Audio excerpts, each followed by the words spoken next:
നമസ്കാരം. ഗോവിന്ദപുരി. നമ്മൾ വിഷുദിനത്തിൽ ചെയ്യേണ്ടതും വിഷു കൈനീട്ടവും വിഷുവിൻ്റെ പ്രാധാന്യത്തെക്കുറിച്ചൊക്കെ നമ്മൾ സംവദിച്ചിട്ടുണ്ട്. പക്ഷേ വിഷുദിനത്തിലെ ക്ഷേത്ര ദർശനം, ദിവസം ക്ഷേത്ര ദർശനം അതിഗംഭീരം തന്നെയാണ്. നിങ്ങളുടെ തൊട്ടടുത്ത് നിങ്ങളുടെ ദേശത്തിൻ്റെ അധിപതിയായി ഇരിക്കുന്ന ഭഗവാൻ രാവിലെ നമ്മളെ കാണാൻ വന്നു. കുടുംബത്ത് നമ്മളൊരിക്കൽ കണി കാണാൻ വന്നു. ഭഗവാനെ കാണാൻ നമ്മൾ ബാധ്യസ്ഥരാണ്. ഭഗവാന്റെ ദൃശ്യമായ രൂപമല്ലെങ്കിലും ഭഗവത് സാന്നിധ്യം കൊണ്ട് മഹനീയപ്പെട്ട കുടുംബത്തിലേക്ക്, നമ്മുടെ കുടുംബത്തിലേക്ക് മഹനീയമാക്കാനായിട്ട് ഭഗവാന്റെ ദൃശ്യമല്ലെങ്കിലും സാന്നിധ്യം കൊണ്ട് അനുഗ്രഹം തന്ന് രാവിലെ പോയി. തിരിച്ച് നമ്മൾ ഭഗവാനെ പോയി കാണാൻ നമ്മൾ ബാധ്യസ്ഥരാണ്.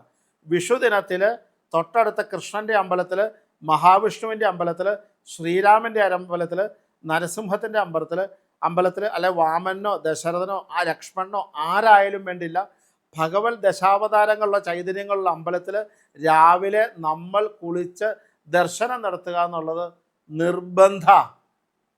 അദ്ദേഹം രാവിലെ നമ്മളെ കാണാൻ വന്നു. തിരിച്ച് അദ്ദേഹത്തിൻ്റെ സവിധത്തിൽ പോയി അദ്ദേഹത്തെ കാണണം. അദ്ദേഹത്തെ കണ്ടാൽ മാത്രം പോരാ, അദ്ദേഹത്തെ കാണുകയും ചെയ്യണം, അദ്ദേഹത്തെ പ്രാർത്ഥിക്കുകയും ചെയ്യണം, അദ്ദേഹത്തിന് യഥാശക്തി കാണിക്ക കൊടുക്കുകയും വേണം. നല്ല മാമ്പഴക്കാലാ. എല്ലാ കൃഷ്ണൻ്റെ അമ്പലത്തിൽ നേദിക്കുമെന്ന് എനിക്കറിയത്തില്ല. മാമ്പഴം അതിഗംഭീര ഭഗവാന് കൊടുത്ത് നേദിച്ച് മേടിച്ചാൽ മാമ്പഴം നേദിക്കണം വളരെ കേമാണ്.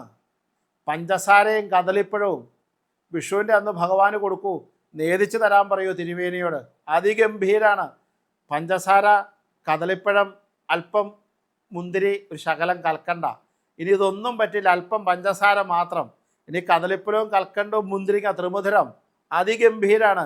ഒരു നിവേദ്യം നമ്മുടെ വക ഭഗവാൻ അന്ന് നടത്തിയിരിക്കണം. ചെറിയ കാര്യമല്ലേ ഉള്ളൂ. ഒരല്പം ഇത് കേൾക്കുന്ന അമ്പല കമ്മിറ്റിക്കാരുണ്ടെങ്കിൽ കുറച്ച് കദളിപ്പഴവും ഒക്കെ മേടിച്ചു വയ്ക്കുക അന്നത്തെ ദിവസം ആൾക്കാർക്ക് നേദിക്കാനൊക്കെ ആയിട്ട്.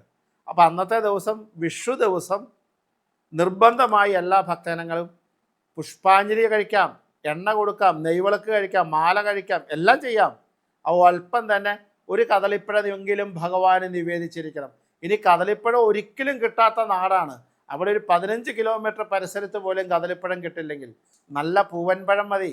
പൂവൻപഴവും പഞ്ചസാരയും കൽക്കണ്ടം മുന്തിരിങ്ങ ഭഗവാന് സമർപ്പിക്കാം. തിരുമേനിയോട് പറയാം നേദിച്ചു തരാൻ. മനസ്സിലാവുന്നുണ്ടോ? ത്രിമധുരമായിട്ട് നല്ല പൂവൻപഴം കൊടുക്കാം. ഞാലിപ്പൂവനായാലും പൂവൻപഴമായാലും കുഴപ്പമില്ല, അങ്ങനെയുള്ള പഴം കൊടുക്കുക, ഭഗവാന് നിവേദിക്കണം. അന്ന് നമ്മുടെ വക ഒരു നിവേദ്യം, അത് ഈ പറഞ്ഞ പോലെ കാർഷിക വിളകൾ കൊണ്ടുള്ള ധാന്യം, അതാണ് പഴത്തിന് പ്രാധാന്യം കൊടുത്ത്.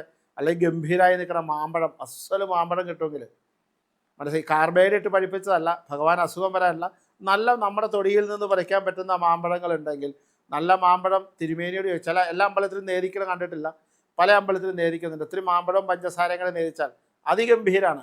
മാമ്പഴ നിവേദ്യം വളരെ കേമാണ്.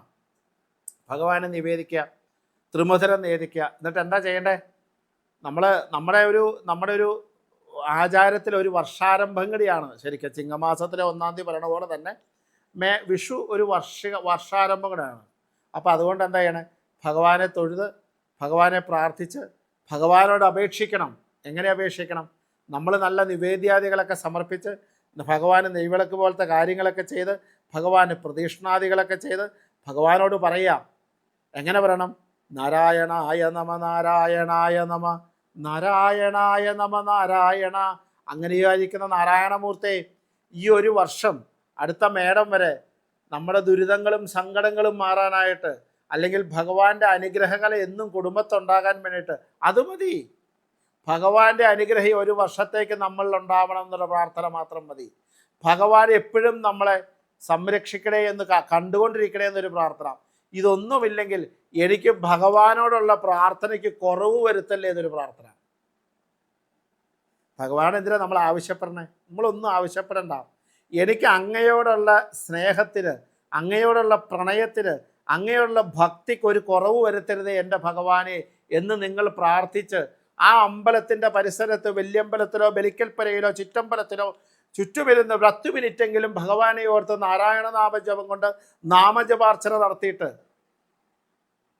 നിങ്ങളുടെ കഷ്ടതകൾക്ക് മാറണേ എന്നും ഭഗവാൻ അത് കേൾക്കണേ എന്നും എൻ്റെ പ്രാർത്ഥിക്കാനുള്ള മനസ്സിന് വിഘാതം വരുത്തണേ എന്നും എനിക്ക് അങ്ങയെ കാണാനും പ്രാർത്ഥിക്കാനും നാമം ജപിക്കാനുള്ള അവസരം അങ്ങ് അനുഗ്രഹിക്കണേ എന്ന് പ്രാർത്ഥിച്ച് നമ്മൾ രാവിലെ ക്ഷേത്ര ദർശനം നിർബന്ധമായി ചെയ്യണം. നന്നായിട്ട് ക്ഷേത്ര ദർശനം ചെയ്യണം. ഭഗവാന് പറ്റുവാണെങ്കിൽ ഒരു പാൽപ്പായസമൊക്കെ കഴിക്കുക.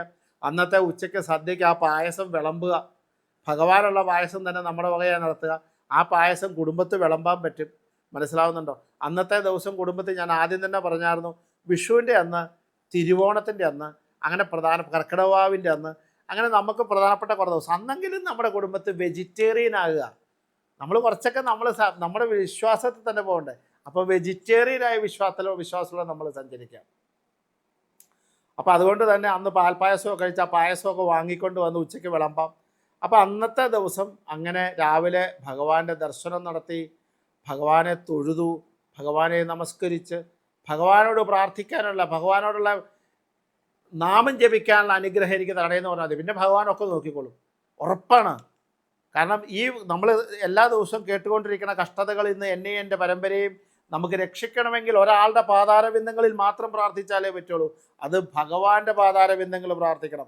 ആ ഭഗവാനുള്ള പ്രാർത്ഥനയാണ് നമുക്ക് ശക്തി തരേണ്ടത്. പ്രാർത്ഥിക്കാനുള്ള മനസ്സ് തരുമ്പോൾ, പ്രാർത്ഥിക്കാനുള്ള ചിന്ത തരുമ്പോൾ, നാമം ജപിക്കാനുള്ള സമയം കിട്ടുമ്പോൾ, നാമം ജപിക്കാൻ മനസ്സിൽ തോന്നുമ്പോൾ തന്നെ നമ്മുടെ കഷ്ടകാലം കഴിഞ്ഞു. അല്ലെങ്കിൽ നിങ്ങൾ നോക്കിക്കോളൂ, കഷ്ടകാലം വരുമ്പോൾ അമ്പലത്തിലും പോകില്ല, നാമം ജപിക്കില്ല, നമുക്ക് തടസ്സം വരും. കഷ്ടകാലം അനുഭവിക്കാൻ വേണ്ടിയാണ്. അപ്പോൾ അന്നത്തെ ദിവസം ഭഗവാനോട് പറയണം, എനിക്ക് അങ്ങയെ പ്രാർത്ഥിക്കാനും നാമം ജപിക്കാനുള്ള ഒരു തടസ്സം തരല്ലേ ഭഗവാനെ. ഇത് പറഞ്ഞാൽ മതി, നിങ്ങൾക്ക് എല്ലാം കിട്ടി അവിടുന്ന്. അങ്ങനെ വൈകുന്നേരം ഉച്ചയ്ക്ക് ഇതൊക്കെ കഴിഞ്ഞു. രാവിലെ അമ്പല ദർശനം നിർബന്ധമായി. പരമാവധി ആൾക്കാർ ശുദ്ധമായി പോകാവുന്നവരൊക്കെ പോവുക.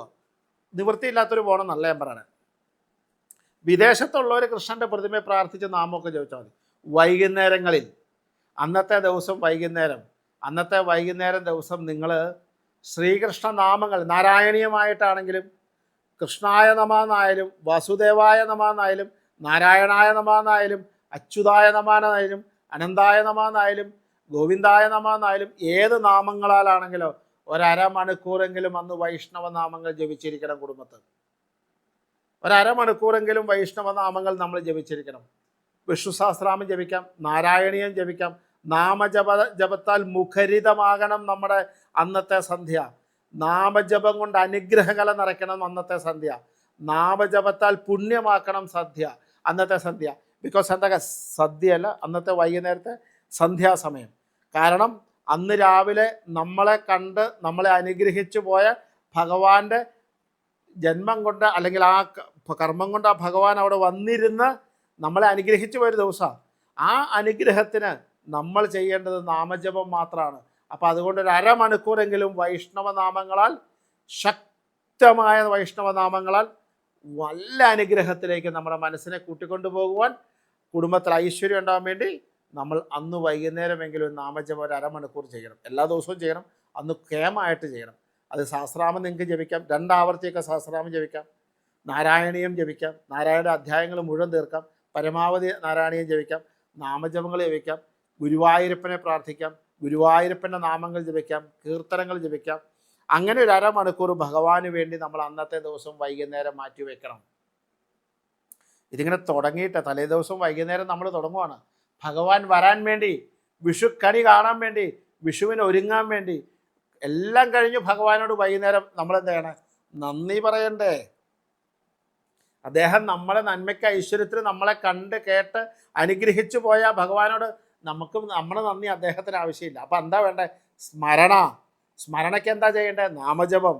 ആ പുണ്യദിനത്തിനെ പുണ്യമാക്കി തന്നതിന്, ആ പുണ്യ ദിവസം കൊണ്ട് ഒരു വർഷം മുഴുവൻ പുണ്യമാക്കി തന്നതിന്, ആ പുണ്യമായി നിൽക്കുന്ന ആഗമനം കൊണ്ട് സമൃദ്ധമായ മനസംതൃപ്തി തന്നതിന് ഭഗവാന്റെ കാൽക്കലേക്ക്, ഭഗവാന്റെ മനസ്സിലേക്ക്, ശരീരത്തിലേക്ക് അർപ്പിക്കുന്ന ഓരോ മുല്ലപ്പൂവും താമരപ്പൂവും തുളസിപ്പൂവായിട്ട് ധാരാളം നാമം ജപിച്ച് പ്രകീർത്തിച്ച് നമസ്കരിച്ച് അന്നത്തെ ദിവസം അവസാനിപ്പിക്കുക. അപ്പോൾ ഇപ്രാവശ്യത്തെ വിഷുഫലം എന്ന് പറയുന്നത് അടുത്ത ഒരു വർഷം നിൽക്കുന്ന നോക്കുള്ളൂ. സമൃദ്ധമായി നിൽക്കുന്ന ഐശ്വര്യത്തിലേക്ക്, സമൃദ്ധമായ നന്മയിലേക്ക്, വലിയ ദുരിതമൊന്നും കൂടാതെ നമ്മളെ എത്തിക്കാൻ പറ്റും. അതിൻ്റെ ഭാവത്തിലാണ് ശക്തി. നമ്മളിപ്പോൾ എന്താ കാര്യം? എൻ്റെ അച്ഛ എന്ന് നമ്മൾ അച്ഛനെ വിളിക്കുമ്പോൾ എടാ അച്ഛാ എന്ന് വിളിക്കുന്ന രണ്ടും രണ്ട് കാര്യമല്ലേ? അച്ഛോ എന്ന് വിളിക്കണം. ആ ഒരു സങ്കല്പം നമ്മുടെ മനസ്സിൽ പൂർണ്ണമായ സങ്കല്പം നിറഞ്ഞുകൊണ്ട്, മനസ്സിൽ പൂർണ്ണമായി നിൽക്കുന്ന സാന്നിധ്യം നിറഞ്ഞുകൊണ്ട്, ആ മനസ്സിലേക്ക് അനുഗ്രഹകലയെ നിറച്ചു വെച്ചുകൊണ്ട്, ആ ഭഗവത് സാന്നിധ്യം നമ്മൾ ആവാഹിച്ച് മനസ്സിലിരുത്തിക്കൊണ്ട് ആ ഭഗവാനെ ധ്യാനിച്ച് ആ ഒരു ദിവസം നിങ്ങൾ 2 രാവിലെയും വൈകുന്നേരവും മാറ്റി വയ്ക്കുള്ളൂ. വളരെ ചെറിയ സമയം മാറ്റി വയ്ക്കുമ്പോൾ 1 വർഷത്തേക്കുള്ള നന്മയുടെ ഫലം ഒരു വിഷു കൊണ്ട് നമുക്ക് ലഭിക്കുന്നു. അപ്പോൾ അതിൻ്റെ പുണ്യത്തെ ഉൾക്കൊണ്ട് നമ്മുടെ ജീവിതത്തെ പൂങ്കാവനമാക്കാനായിട്ട്, സമൃദ്ധമാക്കാനായിട്ട് ഭഗവാൻ നിങ്ങളെ അനുഗ്രഹിക്കട്ടെ. നിങ്ങൾക്കിതെല്ലാം ചെയ്യാൻ സാധിക്കട്ടെ. മനസ്സുകൊണ്ട് നിങ്ങളെല്ലാം നന്മയുള്ളവരാവട്ടെ, ശ്രേഷ്ഠന്മാരാവട്ടെ, കേമന്മാരാവട്ടെ. എൻ്റെ പ്രാർത്ഥനയും നിങ്ങളുടെ കൂടെയുണ്ട്. എല്ലാവരെയും ഈശ്വരൻ അനുഗ്രഹിക്കട്ടെ. നമസ്കാരം. ഗോവിന്ദൻ.